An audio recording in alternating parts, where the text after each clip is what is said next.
Hi, I'm Chelsea from Black Pearl, and today we're going to be making a non-alcoholic G&T with Lyres. So gin tonics, I think, are one of the most delicious spirit mixes out there. They're super popular, and I think for a really good reason. They're refreshing, bittersweet, and just tasty. Super simple, and you get really nice complex flavors in a really easy format.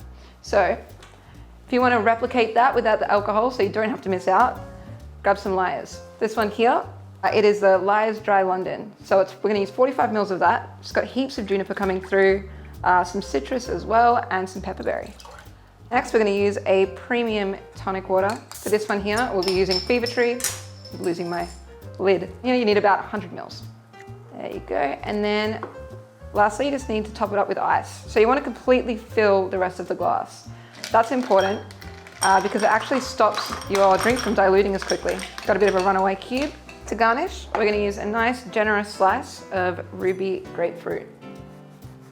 I'm just going to trim the ends there just to make it look pretty. There you go, just pop it in.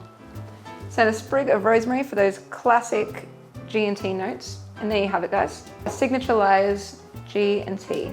To shop the full range and to look at more recipes, go to lyres.co.